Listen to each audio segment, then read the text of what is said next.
Bismillahirrahmanirrahim. Assalamualaikum warahmatullahi wabarakatuh. Alhamdulillah, wassalatu wassalamu ala rasulillah Sayyidina Muhammad ibn Abdillah wa ala alihi wa sahbihi ajma'in. Amma ba'du. Alhamdulillah, pada kesempatan kali ini bertemu lagi dengan saya Muhammad Syarif Hidayat dari Prodi Bimbingan Konseling Pendidikan Islam dengan nomor NIM 20220029 dari Institut Darul Quran.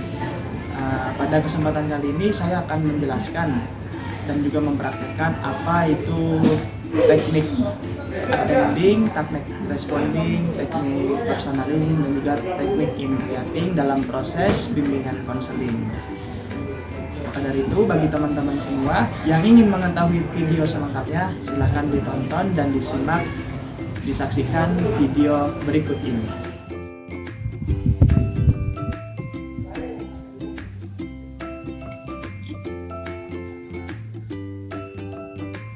Assalamualaikum. Waalaikumsalam. Ya, tunggu sebentar.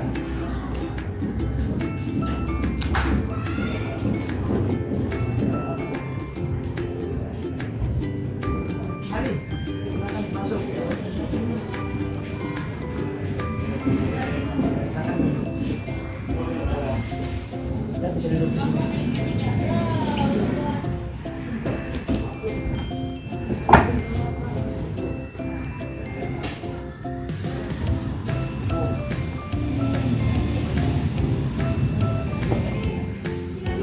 Waalaikumsalam. Bagaimana kabarnya, Pak? Alhamdulillah, baik. Alhamdulillah. Kalau boleh tahu siapa namanya? Nama Maulana Sultan Alfat. Maulana Sultan. Biasa dipanggil Biasa dipanggil Sultan. Sultan. Kira-kira nanti selama proses konseling ke depannya mau dipanggil apa? Mau panggil kakak, panggil mas, atau cukup panggil nama aja? Panggil sebutan nama saya. Sebutan nama aja ya? Ya, nggak usah mas, kakak. Oke, siap. Jadi berarti kalau gitu kita panggil nama aja ya. Sultan sendiri sekarang lagi apa ini? Lagi sekolah atau mondok atau gimana? Sekolah sekaligus mondok. Oh, sekolah sekaligus mondok. Apa jenjangnya? SMP atau SMA? Kalau untuk jenjangnya sekarang SMA. Sekarang SMA ya? SMA. Terus kemudian Sultan tadi perjalanan ke sini, datang ke sini itu bareng sama siapa? Naik apa? Kalau untuk datang ke sini tadi bareng sama teman berdua. Naik motor. Naik motor. Motor berdua. Temennya ada di mana? Temennya nunggu di depan gerbang. Oh, nunggu di depan temen. Ya. Kenapa nggak disuruh masuk juga, nggak diajak masuk? Tadi udah disuruh masuk. Dia katanya tunggu di situ aja. Oh, mau nunggu di depan? Mau aja. masuk.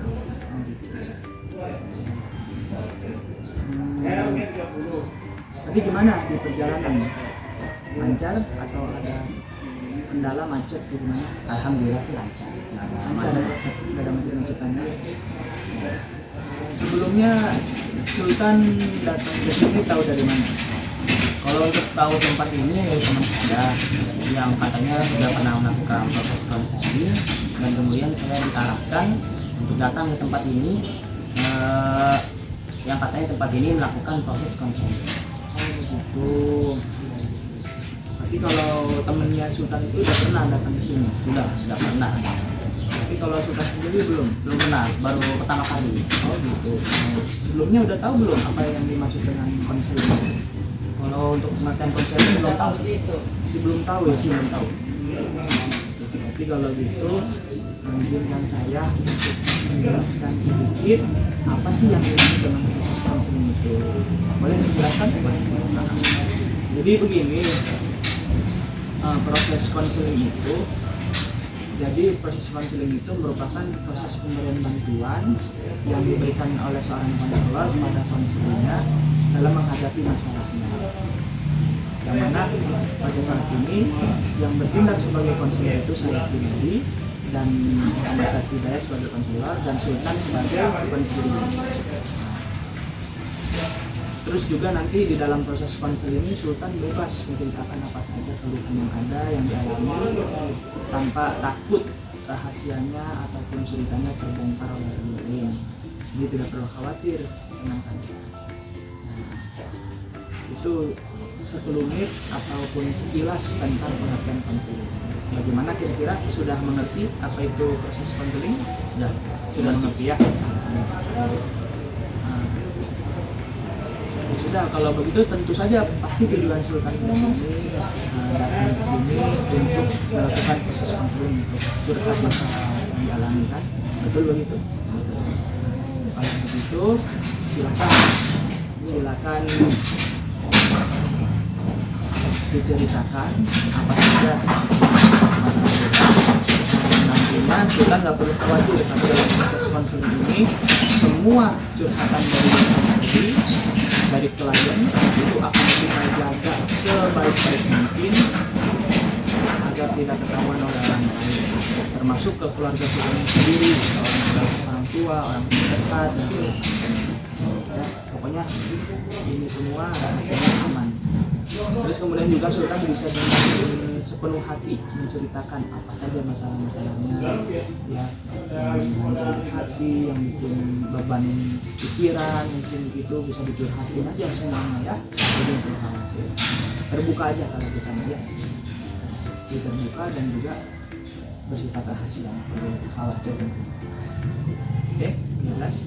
Sudah kalau gitu bisa segera diceritakan apa sih yang menjadi masalah Sultan pada saat sekarang ini? Jadi begini Pak, saya mau menceritakan masalah pribadi saya kepada Bapak. Tentang apa itu? Tentang pondok, tentang keseharian saya. Oh, begitu. Tadi kan Sultan ini yang sekolah sekaligus mondok juga ya. Kalau boleh tahu mondok di mana? Untuk mondok di Pondok Pesantren Darut Tasbih. Darut Tasbih. Siapa nama pimpinannya? Nama pimpinannya Kiai Haji Rafi Abu. Beliau orang mana itu? Beliau orang Madura. Oh, tinggal di Madura. Tinggal di Madura. Orang Madura. Silakan lanjut. Kenapa masalahnya? Jadi saya ini kan sekolah sekaligus mondok Pak ya.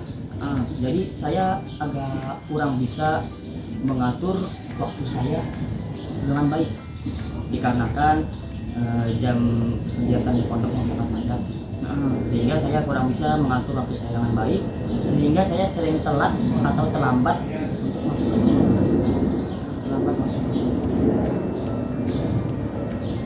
Apa sih hal yang membuat Sultan itu kok bisa terlambat masuk? Jadi begini Pak ya, saya ceritakan. Saya bangun di pondok pada jam 3:30 pagi.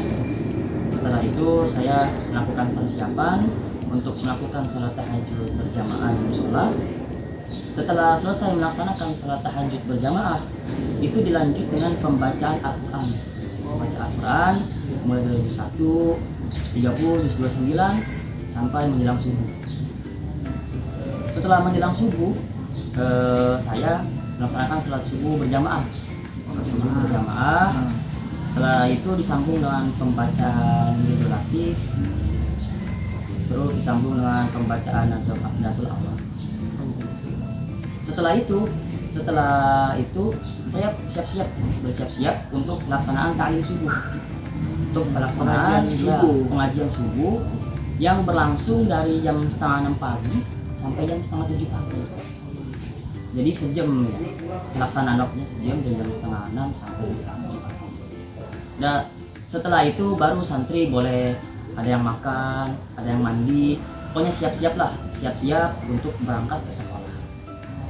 Sedangkan jam 7:30-nya itu santri sudah diharuskan sudah ada di kelas, sudah harus ada di sekolah, sudah masuk sekolah. Nah yang menjadi permasalahan saya sekarang ini ya, satu, jumlah kamar mandi yang sangat terbatas di pondok, dan jumlah santri yang cukup banyak. Jadi saya kadang-kadang kalau pagi-pagi tuh kalau mau mandi kan yang namanya kamar mandi cuma sedikit, pasti harus ngantri dulu itu. Kadang-kadang saya sudah ngantri duluan di depan, saya tinggal sebentar, tiba-tiba sudah diserang sama saya. Iya, sekarang saya sudah naruh tempat gayungnya di depan, tiba-tiba dipindahin ke belakang. Jadi saya mandinya gimana ya, namanya santri begitu kan. Pengen mandi ke lantai atas sama-sama rame, pengen mandi di atas rame, di bawah juga rame. Jadi kalau udah jamnya itu memang Udah bener-bener santri rame semuanya. Iya. Iya, jadinya maka dengan itu, dengan adanya keterbatasan waktu juga ya, sedangkan jam 7:30 semua santri sudah diharuskan ada di sekolah, jadi saya agak kesulitan untuk mengatur waktu saya sendiri. Ya, kesulitan untuk mengatur waktu saya sendiri. Kadang-kadang saya sering telat atau terlambat untuk masuk ke sekolah. Makanya saya konsultasikan permasalahan ini kepada Bapak, agar Bapak bisa memberikan saran kepada saya dan saran atau solusi kepada saya agar kedepannya saya bisa lebih baik dan bisa mengatur waktu saya dengan lebih baik lagi. Tadi kalau misalnya dari ceritanya Sultan itu Sultan permasalahannya di pondok nih sering terlambat masuk ke kelas karena memang keadaan yang aktivitas yang padat. Iya. Terus kemudian juga ketika sudah mau mandi terlalu panjang antriannya. Kamar mandinya juga. Kamar mandinya terbatas. Ya, terbatas. Santunya Banyak. Nah, sepertinya kalau yang saya lihat, kalau yang saya pahami dari Sultan ini, sebenarnya Sultan ini saya rasa agak kurang bisa dalam mengatur waktu. Iya, betul. Jadi kurang bisa bermanajemen waktu dengan baik, sehingga sebenarnya waktu yang ada dari jam 6:30 sampai 7:30 itu kurang lebih ada 1 jam untuk persiapan mandi, makan, kemudian mandi dan juga rapi-rapi sekolah, ternyata masih kurang. Jadi kalau saya rasa Sultan ini masih kurang dalam mengatur waktunya, manajemen waktunya ya sebenarnya. Jadi mungkin nanti ke depannya Sultan itu bisa lebih memanage waktu lagi dengan baik, mengatur waktu dengan baik. Mungkin bisa tuh Sultan setelah selesai belajar jam berapa nih, ya belajar jam berapa, kemudian dibikin tuh, bisa bikin daily activity, aktivitas harian bagaimana, kan? Kemudian Sultan bangun jam berapa, terus kemudian di jam sekian aktivitas Sultan ngapain nih sampai jam berapa, terus kemudian ada waktu berapa menit untuk persiapan sekolah dan segala macam, gitu ya. Sehingga nantinya dengan adanya jadwal itu Sultan bisa lebih terkondisi lagi, bisa lebih terstruktur, teratur waktunya, sehingga nggak terlambat lagi masuk ke sekolah. Seperti itu ya Sultan ya. Iya. Kasih Pak ya sarannya. Iya. Ya sudah, kalau begitu berarti kesimpulan yang dapat saya ambil nih dari cerita Sultan ini, Sultan itu sering terlambat masuk sekolah karena Jumlah karena ada kegiatan yang padat. Juga kemudian jumlah kamar mandi yang sedikit ya, dan juga santrinya yang ngantri banyak banget ya. Ya kalau saran dari saya, solusi dari saya bisa berikan ke Sultan ini, Sultan mungkin nanti ke depannya bisa lebih mengatur waktunya lagi, harus bisa lebih memanfaatkan waktu dengan baik agar tidak terlambat masuk ke kelas. Nah itu tadi mungkin bisa dengan cara membuat jadwal harian tentang aktivitas Sultan tuh selama sehari, misalnya dari mulai bangun tidur sampai tidur lagi, itu aktivitasnya apa saja, silahkan dibikin daftarnya, listnya, nanti itu bisa Sultan jadiin sebagai apa ya, mungkin bisa di print, nanti sudah itu ditempelkan di tembok, dan itu sebagai patokan Sultan tuh bahwasanya nanti kalau saya